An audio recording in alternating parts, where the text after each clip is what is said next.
Good evening, everyone. Welcome to the Michigan City Fire Merit Commission meeting. It is October 5th, 6:04 p.m. Or 5:04. It's military time. It's throwing me off. So if everyone would rise and join me in the Pledge of Allegiance, please.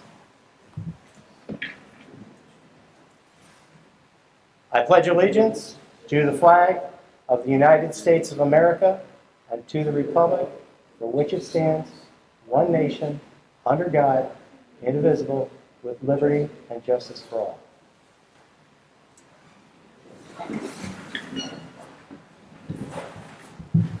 You guys actually had me worried because everybody's facing up here. I have a flag here, but they also have a flag over there. So I didn't have my back to the flag, so to speak, but just so everybody's aware. Roll call.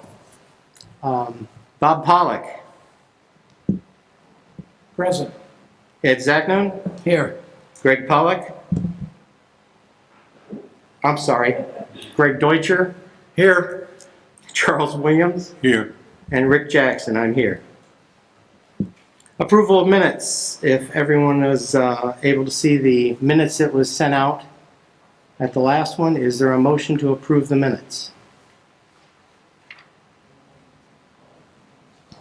I'll move to approve the minutes of the last meeting. So I have a motion by Mr. Zachnon.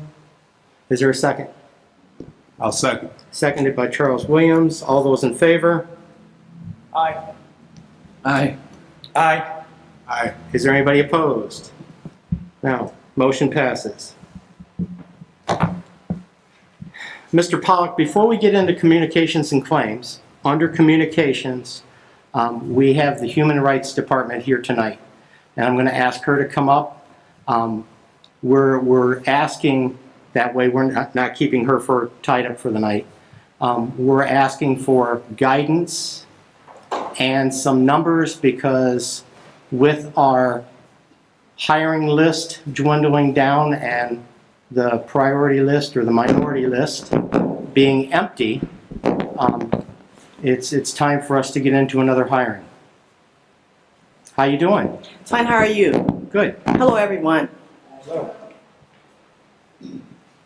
Tatanisha, can you give your name and your position for the record, please? Sure.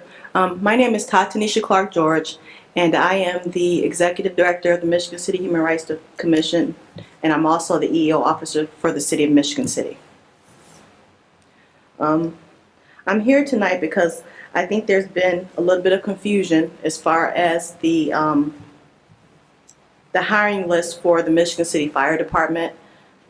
And I am pretty sure everyone here knows this, but I'll just give a little brief history. The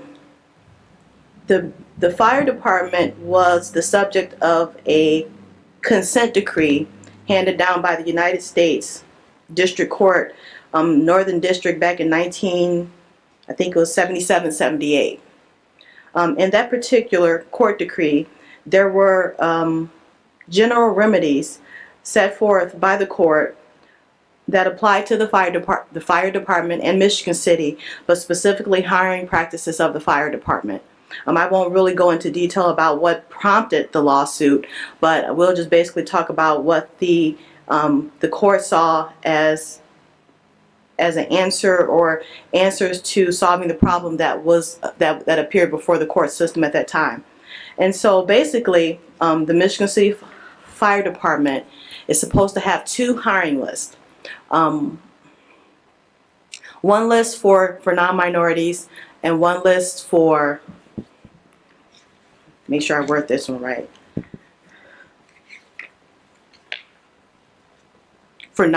one list for non-minorities and one list for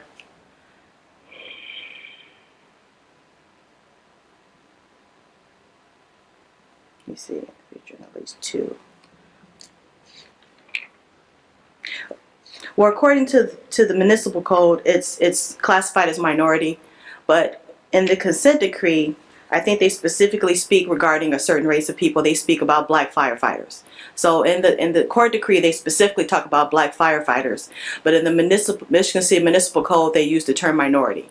So I think it's probably a safer bet to go by what the actual consent decree states as far as black firefighters instead of minority. And the consent decree does address minorities. So that's why I would say the distinction is important, because it does talk about minorities and it talks about females, but it specifically talks about black firefighters as well.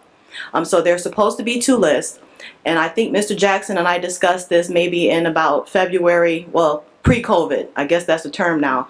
Pre-COVID, Mr. Jackson and I spoke about this, and he expressed concern that the list had been depleted, which is a good thing, because there was a list and we ran through all of the candidates on the list. So now we're at the point where we need to do more testing, I assume, and so that list needs to be replenished. I apologize because I don't have exact numbers for you tonight. I know my predecessor submitted a number to you. I think that number was maybe 23, but I am going to review the information that he used, and I will have a definite number for you maybe next Wednesday, Tuesday or Wednesday of next week. I have to contact a couple of different places, because we're not talking about general population, we're talking about civilian labor force, and that's a very big distinction, because that eliminates anyone under the age of I want to say 18 to 16, and anyone over the age of 65. So I have to get those numbers from a source outside of Michigan City. Once I have those numbers, I'll be able to have a concrete number for you, and if it differs from the one that Mr. Riddle gave you, then I will let you know. But more importantly, I think we need to talk about, or the board needs to consider recruiting efforts. If I'm not mistaken, I know it's been difficult trying to get people, minorities and African Americans, to apply and to sit for the test.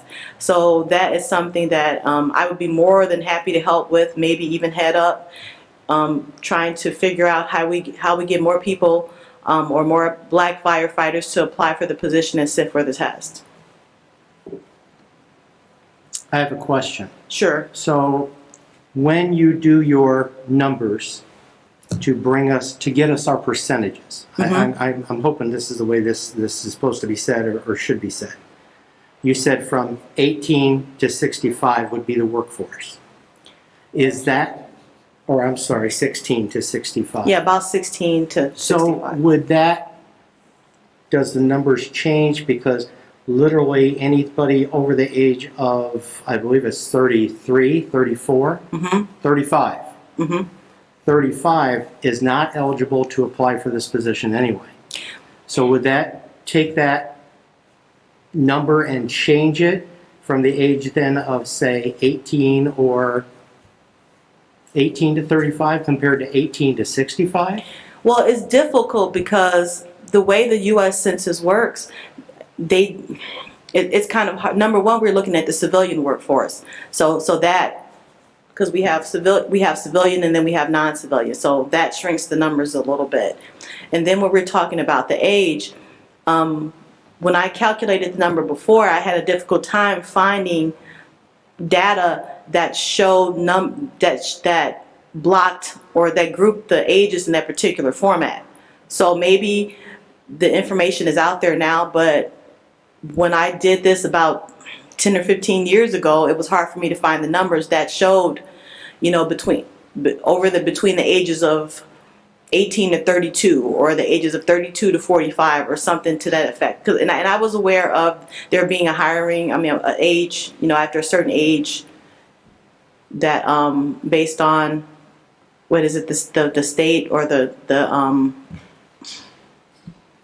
state pension board Thank and you. stuff like that for Yeah. what is used Yeah. for our parameters. Yes, Right. sir. So it was difficult at that time to find the numbers. Maybe now the numbers are out there, and I will certainly look to see if I can narrow it down even further. And then the next part of that question, again, I'm trying to get this percentage under perspective, okay? Do we include people who have felonies? Do we include, because we don't hire people with felonies, do we include the population of the Indiana State Prison? Since we're in Michigan City and we have a prison population. But I all these can't- are going to change the numbers, and that's why I was Yeah. asking, what's the parameters that we're looking at? So what I'm wondering is, would you like to come back to our next meeting and bring us some numbers, and so we know exactly what we're looking at? Yes, The other thing to keep in mind is, on average, Michigan City Fire Department loses between 4, 5, or 6 members per year. They retire, they quit, move on, whatever the situation is. If that's the case, and we're looking at 23 minorities, and I'm just going to use the word minorities, not just black firefighters, but minorities, that means we could be looking at 5 years to catch up if we're actually looking at 23 people. Is that acceptable? well, if you use the term minority, then if I'm not mistaken, we have 15 black firefighters, 5 Hispanic, 6 other minority, and 2 females. So, I mean, if you're looking at just the minority portion of it, and we're talking about the number 23, you're almost at that number now. With the 5, 11, 13, 15, so isn't that what, 28, something like that? Yeah, So if you're just using the term minority, okay. but if we're looking at the term black firefighters as passed down by the consent decree, then we're looking at, maybe according to Mr. Riddle's calculations, you're about what, an 8 short? Yeah, Yeah. yeah. Between 8 to 10 short. Yeah. Okay. All right. And then if you could come back to our November meeting, Mm-hmm. bring us the numbers, and then we're trying to figure out guidelines. How do we approach this? Now, I know that I've talked to some of the commissioners in the past. They have went to minority centers and minority churches, I'm sorry, minority churches, and address the congregations and stuff like that to make sure that the word's put out that that's what we're looking for. Mm-hmm. But if you could come back and just give us a general idea of a plan of what we need to do and how we need to approach it, I'm sure that HR would have to be involved with that too, Of course. because we don't want to break any laws, and I, for one, don't want to single anybody out or leave anybody out when we do this. And I'd just like to add, and this is similar in nature, but I spent some time working for LaPorte County government, and the EMS department, they had a difficult time as well. And I think they're similar. They're similar. They're first responders. The EMS, the paramedics, the EMTs. We had a difficult time hiring for those particular positions too. And what we found, well, what I noticed was that there was a small number of people that would come from outside the area. And when I say outside the area, I think we even employed one paramedic that lived in Chicago, and because of the work schedule, 24 on, 48 off, he was willing to drive into the county. Now, I'm a huge supporter of employment for Michigan City residents. And I really truly believe that if we are going to help our own people, that we really need to have Michigan City residents and LaPorte County residents employed by LaPorte County and Michigan City.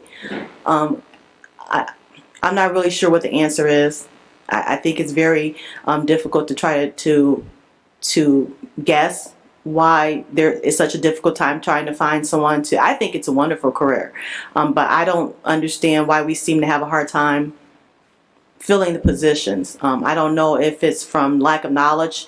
If when a little boy is 5 years old, he's playing with a fire truck. By the time he's 15, he doesn't even think about becoming a firefighter anymore. So I don't know where the interest stops, or where the desire to become a firefighter even stops. I just don't understand it. Maybe something with the school system, maybe some type of feeder program would be something that we could consider for it wouldn't solve our problem today, but it may solve your problem within the next 5 or 10 years. So, And on that note, we do have, through the A.K. Smith Center, a fire academy or fire, what is it, fire class? Yeah, so that's set up. We should actually be seeing the outcome of that probably within the next year or so. So, yeah, we're on that. okay. And I know the chief and assistant chief and his training officer and his staff, they stay in good contact with those people. Okay, I'm glad to hear that. That was always one of my. I just thought that was just so important. I mean, we have all of the bodies we need. They're, Yep. yeah, they may be like 7 or 8 years old, but still, in a couple of years we would be able to, And I'm glad to hear that you did set that up, sir. So our next meeting would be November 5th. Can we count on you to stop in and? Yes, sir. All right, I appreciate it. Thank you very much. Question? Can I make one little thought? And I've raised this issue before. Right now, you have to be 21 years of age in order to submit an application. Mm-hmm. But by the time an application actually gets through, it takes anywhere from 6 to 9 months to start with. Mm-hmm. Is it possible to drop that age for an application down to 20? So that therefore, by the time we got them through the system, through the academic testing, through the physical agility testing, through PERF, they would be 21, which under the state law, they could be hired.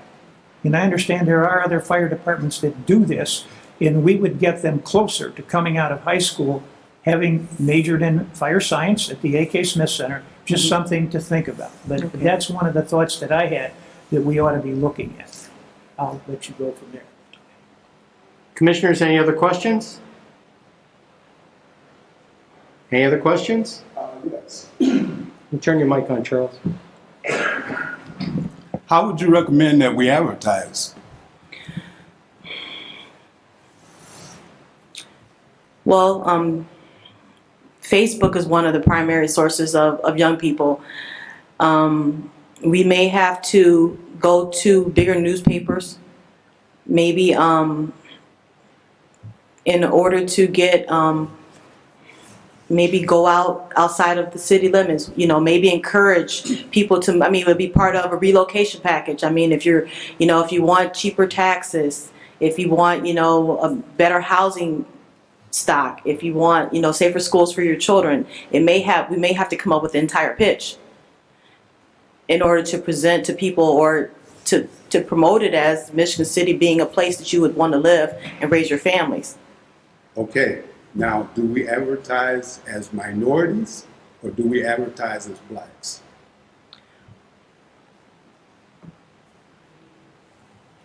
Now that I don't have an answer to. I would have to speak with Attorney Schaffner and Attorney LePage to see how we could word something like that. Yeah. If I could jump in, it sounds like that under the consent decree, we should be focusing on black firefighters, but that under the Michigan City ordinance, the term is just minority, so I think we have to do both. Yes, we have to do both. Now, For purposes of the list, under the consent decree, we're looking at black firefighters. Right.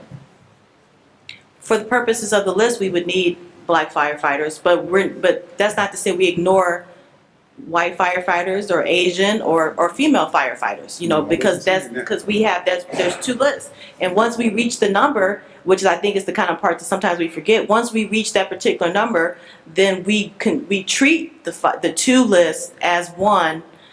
And we have to keep the two lists, due to fluctuation. For example, like you said, you lose 5 a year. So if you lose 5 and the number happens to go down, then we already have that second list in place that we can pull from. And it saves you the headache of having to retest every single year. Because I think what you're supposed to keep the list for 2 years, or is there a time frame? Okay, for 2 years. So,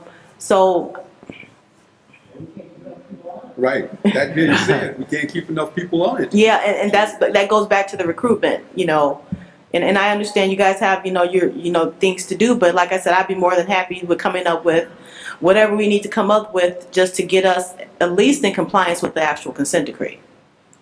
Well, in the past, and I think Charles knows about it too, we have done strictly testing for minorities. Mm-hmm. In other words, we advertised for minorities. And we took the minority applicants that came in because our list was down below what was required. We have done that in the past. Okay.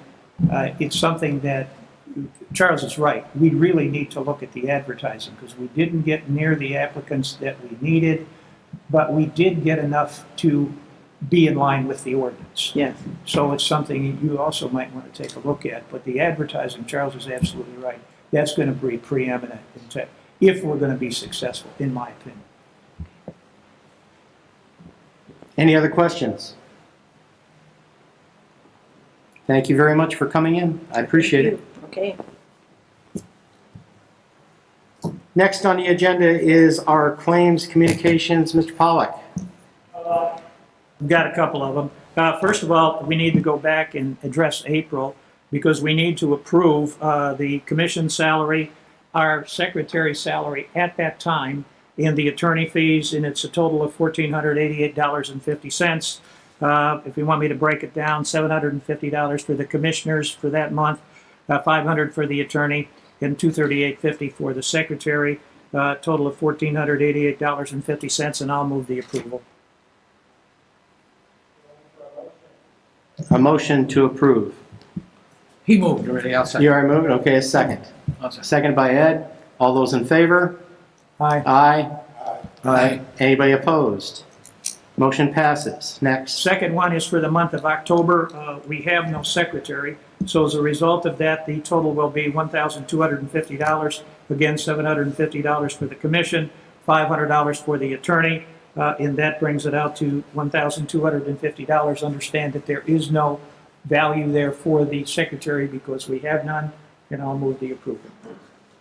Seconded. I'll second. So I have a motion by Mr. Pollack, seconded by Mr. Zacno. All those in favor? Aye. Aye. Anybody opposed? Passed. Next. Next on the agenda is the budget itself. If you go back to the old numbers, we are at 36% of our total budget at the month. Obviously, there's a number of things missing out of that. I'll talk about that a little bit. Number one, the first thing that happened was we had our budget cut. I didn't find out about this until later, but by about $10,500. So as opposed to being 36% of our budget, if we take into effect what we're going to need, first of all, we're going to come out at 64.1%. With the new amended budget, our total would be $57,701 as opposed to $68,201. Then in addition to that, there is a $6,050 invoice from URL that somehow did not get processed in, I was promised it would be processed in September. That didn't happen, but it will be processed, I am told, at the first Board of Works meeting in the month of October. And that would put us at 74.6% of our budget. It'll be the second meeting in October, just for the record. I'm sorry? It'll be the second meeting in October. Oh, okay. Well, you have Thank more you. up-to-date information than I do. That's fine. Yep. Thank you. And as far as I'm concerned, that takes us to where our current budget stands.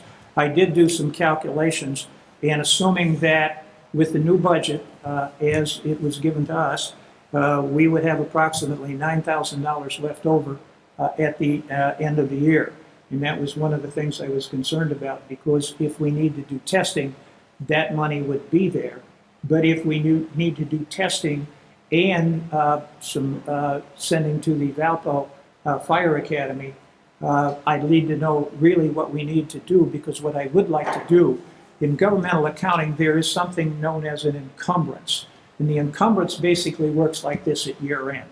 If you have a contractual amount, or if you have some kind of a purchase order out there, you can go in and make an entry. It's called an encumbrance entry. And you can carry forward the amount that you have not used this year, because you're encumbering that amount into the next fiscal year.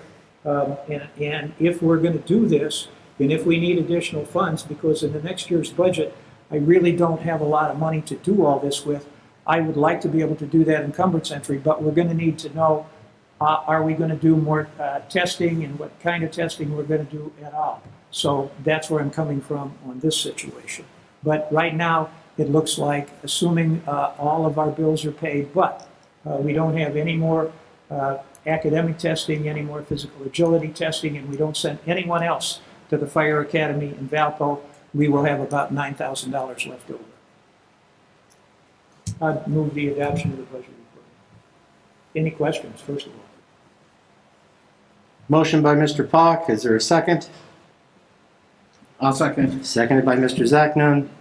All those in favor? Aye. Aye. Anybody opposed? It passes. Anything else, Mr. Pollack?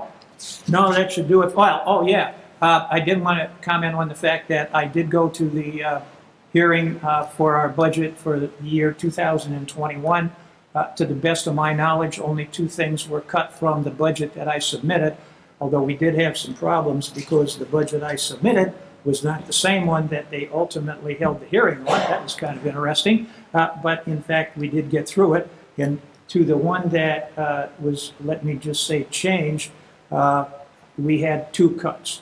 And those cuts were, number one, they cut out a secretary for the year 2021. That hasn't although been- I understand that's still That's still up in the air. In addition to that, it's my understanding that they cut the attorney's salary by 10%. And I'm told that these are cuts that were made not just to us, but across the board. And that's all I know at this point. Okay. I'm still trying to get that budget number in, the run out of it in some kind of a format from the city controller's office, and I'll keep working on that because I do need to see it. Okay. Next on the agenda is report from the city council representative. Ms. Nelson, how are you? I'm good. Good evening. So you're correct. So we're up on second reading for the budget on tomorrow. So and then I guess the following meeting will be the actual approval. So any amendments will come forth tomorrow. So they haven't officially happened yet. So that's probably part of the reason why you can't get all the information that you need. And it was across the board for, several secretaries and for several boards that were paid, were recommended by the Finance Committee when they had the hearing. So it was across the board.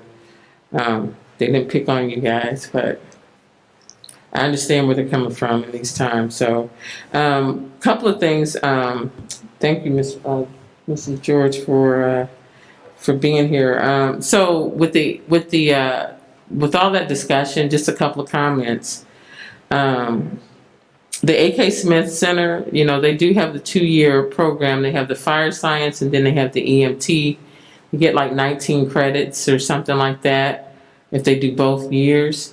One thing that we might want to look at maybe sometime going forward in the future is the way for if we get Michigan City students, because a lot of times some of these programs people don't realize, and I sit on the advisory board, a lot of the students aren't local. They're from surrounding schools in LaPorte County. But maybe if we use the Promise Scholarship in some way, like I mentioned before, to maybe entice them that if they complete that 2-year program, maybe we bridge them and pay tuition and make them sign a contract of some sort and provide them tuition to go to school, something. Because they get their CPR, the EMT, and I don't know if you have to be 21 to be an EMT or not, but you would think that they should be able to walk out of school and get a job in that interim period from having those 20 credits. So we probably need to talk to the new principal director of the AK Smith Center, and I can set up time for us to maybe meet or have her come and talk to us, because I think she might be able to offer us some suggestions on what we could do to get more Michigan City students and what we can do in that 2-year period for them to turn 20, 21, right? And maybe that's an opportunity for us. I mean, the money's there, and the Promise Scholarship, why not give us some type of carrot to get them on board? So that's a suggestion. As far as marketing, it's more about who you send the information to versus what the information says.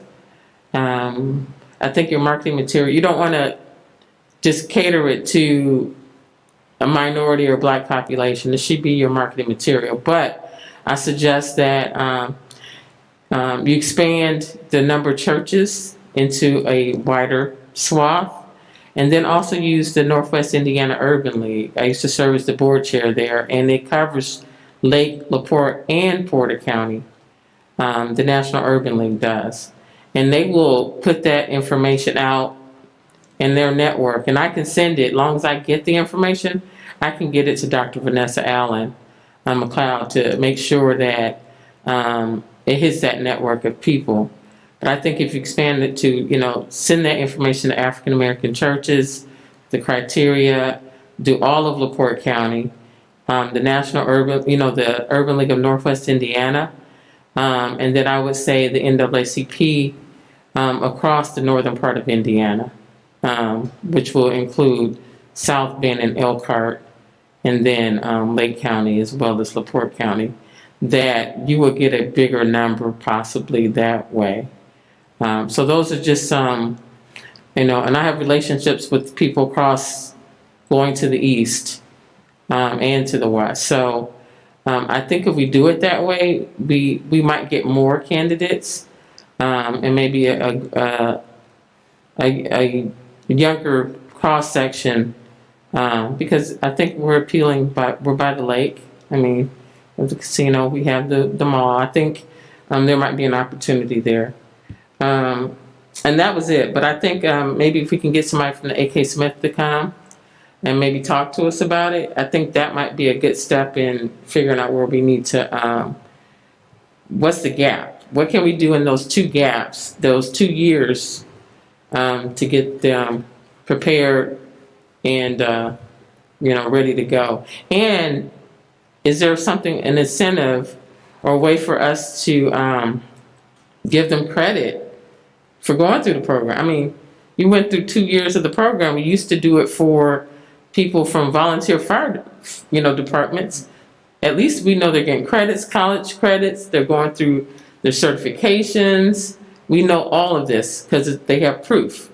Why wouldn't we do the same for something like this when they're our students? So those are just my recommendations. Thank you. Thank you, Ms. Nelson. I did have one other thing you might want to take a look at. I'm not for sure, but Ivy Tech may have a 2-year degree in fire science. And that obviously would be another place I think that we want to look. These credits are all through Ivy Tech. Okay. So I think with the fire science, it's 12 credits through Ivy Tech with the AK Smith Center, and then there's 7.5 for the EMT, which is the second year through Ivy Tech. So they're all through Ivy Tech. So this is towards that degree. That's why I'm saying if they go through this program, then we turn around and help them get their associate's degree with the Promise Scholarship. Now you got someone with the associates coming on board who's already ready to go. So.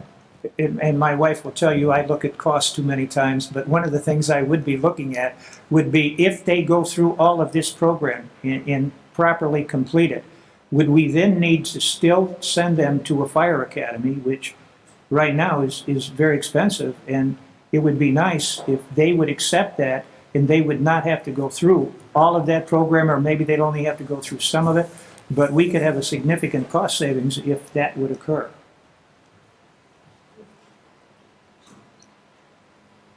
Very good. Is there anything else? Anything else? Okay. Next on the agenda, a report from the Commission's attorney. Yes. Last time we were here, there was an issue about extending the probation period of a firefighter. And it was brought to my attention, there's actually 2 Indiana codes that seem to contradict. The one Indiana code clearly does not apply to the Merit Commission because of the fire merit ordinance. The other one indicates that there is a safety board. Well, if you go back in the code, the safety board doesn't apply to this board either because of the merit, the merit system and the ordinance. So I'm still trying to determine, they're at odds, is what I'm saying. Those two, our ordinance as well as the state statute. So I'm trying to determine which one applies in this case. So as of right now, I don't have an answer. I have ruled out the one Indiana code, which is Indiana Code 36-8-3.5-1. That does not apply to this board. But the other one, I'm trying to determine whether or not it applies. All the other sections of that code indicate that it does not apply, but this one in particular, I need to do a little bit more research to see. And I believe there are, I don't know if you want me to talk about the appeals, that there are 7 appeals, and you guys have a date for that. And what was that date? I'm sorry, I did not write that down. We do. We're looking at October. Oh, Yeah, okay, I'm we're- sorry. We're looking I'm sorry. at a date Okay, right so- now, but nothing's cut and dry. Okay. So there are 7 appeals, and you guys are looking into scheduling something for that. Yeah, and so. we'll actually have a vote tonight on Okay. making sure that date's okay. On the probation, Yes. do you have a general timeline? I mean, we actually have a firefighter who's out in limbo. and I'm- My gut is going to tell me that it does not apply, but I want to do some case law just to make sure that we are. I can get that to you. How fast do you want it? I mean, Okay, and I will. and I hate to be this way, but we are talking about a firefighter's career Right, and their livelihood. right, So I want it done as quickly as possible. Okay. But I want it done right, correct, right. okay? Yeah. So, I will. as soon as you can get back to me, Okay. and we'll line up something or send a notice out or whatever we need to do. Will do. Okay? Yep. Was there anything else? No. No? Report from Local 475.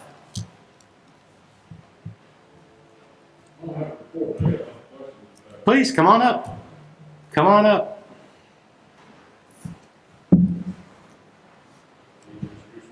Sure, please. You're wearing a mask. We don't know who you are.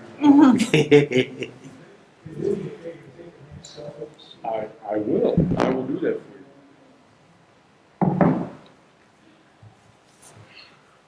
you. All right. I just got a couple questions. Barrett Taylor, Local 475 President. I know there was some guys did some appeals, apparently had done some appeals on the recent promotional testing we did. Sure. Just have a question on that. I'm sure we're not going to get into that tonight. But if you do, these guys go through the appeals, you hear their appeals, how are they going to find out? Are you going to mail them something to their homes or through the department, or how will you notify them? If we vote on this, yes, it should be mailed to their homes, their Okay, home because address. I had a couple questions on that Okay, and just was curious. please. Also,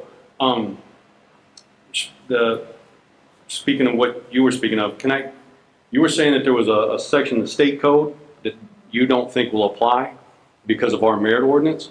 Could I get that number again? Because I actually done some calling on my own for the individual at his request also. And I've spoke to the state president for the union. And could I get that? Could I get that again that you said you didn't think would apply? Because that's what I'm basing what. There are 2 different, they're so there are 2. Microphone. Have it. Indiana Code 36-8-3.5-1 is the first, because there's a fire merit, okay? Because they talk about promotions and probationary period in that statute. And then there's Indiana Code 36-8-4-1. And they also talk about probationary periods under that section.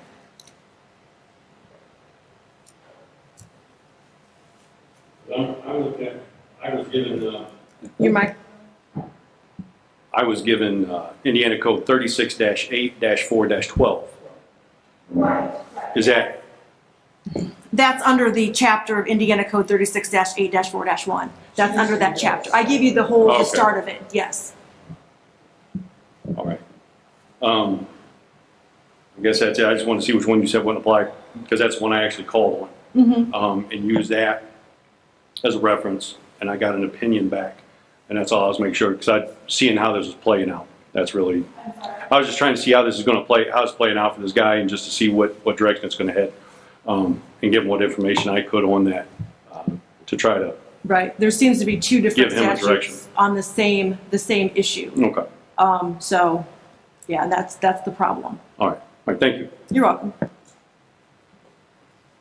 As far as I can tell, I believe that was it. I just had those couple questions. That's all right, that's fine. Other than that, nothing real pressing. Thank you. Yep, thank you. Could I ask you, would it be easier for us to, email firefighters? Would it be easier for us to email the firefighters or send them something at the station rather than at their, mail something to their house? Do you know whether they express any preference either way? I don't think there's really a preference. I think it's just a matter of where they know to look for it. You know, if you give them something through the department like a sealed, yeah, man, have this handed out like a pay stub, or if you want to send it to their home, to their home address, whatever address they have on record. I think it's just a matter of where they can expect a notification, so they know to be looking for it. I think that's really what the big thing is. Next on the agenda is report from Chief Krivak.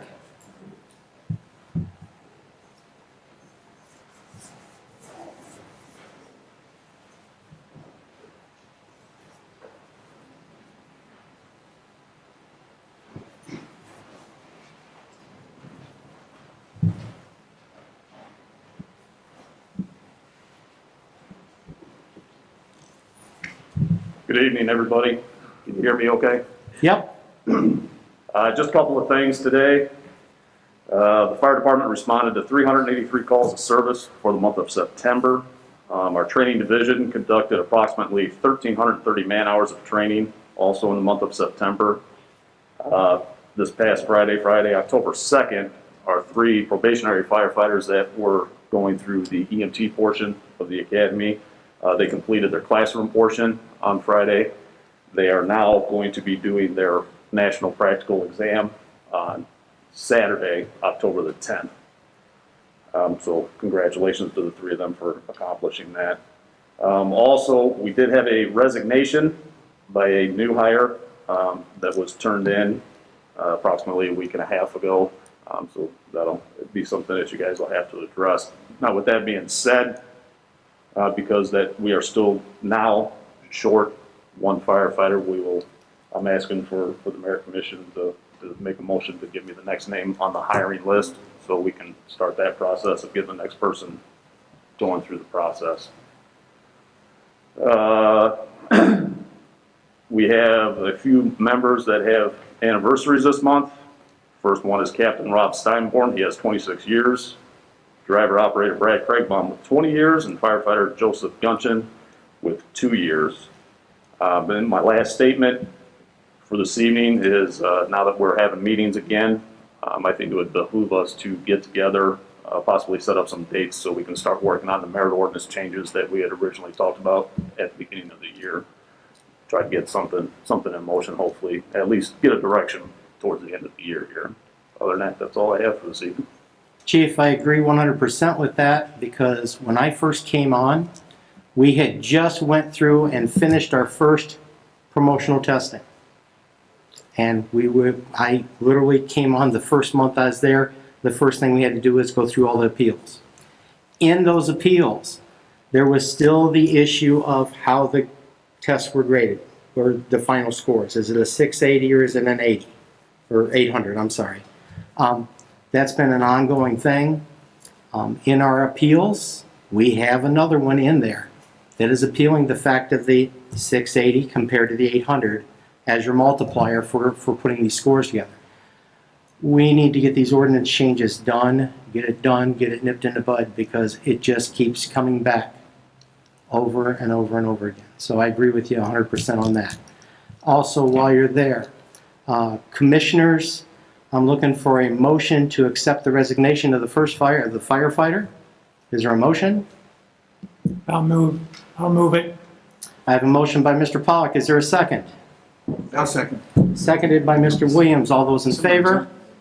Aye. Aye. Anybody opposed? Motion passes. Also, now I'm looking for a motion to move forward with the next name on the list. I would move that we provide the next name on the list, and if then that person is unavailable, that we just keep going down the list until We'll they. go down the list until we hit the next person that says yes, that they're available. I'll second it. So I have a motion by Mr. Zach now, seconded by Mr. Pollock. All those in favor? Aye. Anybody opposed? Motion passes. Anything else we can do for you, Chief? Just one question, if I may. You're not planning on sending anyone else to the Valpo Fire Academy before the end of the year, are you? To the best of my knowledge, there is not a fire academy that's in session right now, nor is there one that's scheduled for the end of the year. So there's as of now, there's nothing scheduled that we're aware of. So Okay, if they would schedule one, I know it's a COVID-19 problem, would you think about sending somebody? one more time. If they decided to schedule a Mhm. fire academy in Valpo, would you think about sending somebody, or would you like to send somebody, or would you like to send a couple of people? It's going to depend upon our training officer's recommendations and what, if any, certifications that the new hire would potentially have, and compared to when and if there's even a class that's available. So I hate to be so crass, but it's a money type thing. I understand that, but yeah, as far as giving you a definite yes or no right now, I can't until the I understand. evaluations go through. We know where we're at. Any other questions for the chief? Thank you, sir. Old business. This is not really old business, but it is a situation we're going to go right into. I have a letter of resignation from Terry Griffin, our recording secretary. She has left us. She's done. So I need a motion to accept the resignation. So moved. I have a motion by Mr. Pollock to accept the resignation. Is there a second? I'll second. Seconded by Mr. Zachnown. All those in favor? Aye. Aye. Anybody opposed? Motion passes. Going to new business. New business, we want to schedule have a motion to do the appeals for October 15th at 3 p.m. Is there anyone who'd like to make the motion? I will move that we schedule the appeals beginning October 15th at 3 p.m. I have a motion by Mr. Zachnown. Is there a second? I'll second. Seconded by Mr. Deutscher. All those in favor? Aye. Aye. Anybody opposed? It passes. Could we just, if somebody, because I'm concerned that if we mail it to their house, I don't know, with the time frame. Can we also send them something to the So we can send them to the stations. station as well, so we That's make sure they fine. get, yeah. Either way. Also on the business of the appeals, commissioners, there is I know of at least 3 that literally what they want to do is they want to go through and regrade. They want to be able to physically add up their score sheet and make sure it wasn't added incorrectly. Is there any problem with me when I send out the letter for their appeal if I send a copy of their score sheet with it? I mean, they were allowed to make copies while they were there. They were also allowed to take pictures of it while they were there. Does anybody have a problem if I make a copy of their score sheet, just the score sheet, and send it over? I would just want to make sure we take a look at the ordinance and make sure, Okay, so pending the ordinance, we'll deal with that as it goes. Next on the agenda, public comment. Is there public comment out there? Come on forward. Just give your name and your position. Greg Fletcher, Michigan City Fire Department. In 2019, you guys talked about possibly promoting positions that some of the guys in the chief's office hold, the deputy chief, the fire marshal, and the training officer. You guys talked about it, but never really got back to us on that. Are you guys still considering that, or have you looked into it? That is something that I actually thought we were looking at one of the meetings. Wasn't that something we wanted to talk about, Chief? We talked about, but we held off. Okay. So I know it is something that we have looked into. I would just say like now would be a good time to do it with the promotions. And I agree. Consider doing that. Thank you, sir. Yep. Public comment. Anybody else from the public comment? Anybody else want to come to the microphone for public comment? Public comment. Chief, you got somebody sitting next to you that wants to make a comment?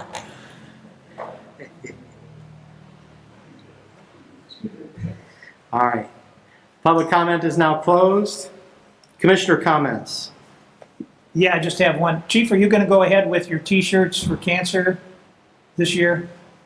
They are out currently. We have T-shirts at the administration office. We have some left. So we want one. Well, for those of you that might be interested, I thought last year's was really neat, so I brought along what it looked like. And if you really want to make an impression down on the beach, you have the opportunity to do that. The only one like it down there. How much are they, by the way? They are the T-shirts, short-sleeve T-shirts are $15 a piece. And you also have sweatshirts?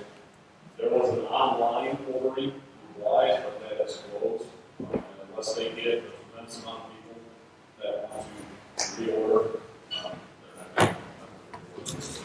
They're not. Okay, thank you. But yeah, it's a great thing if anybody wants to buy a T-shirt for a very great cause, and yeah, I'm going to get one. So. Any other commissioner comments? Is there a motion to adjourn? So moved. Motion by Mr. Pollack.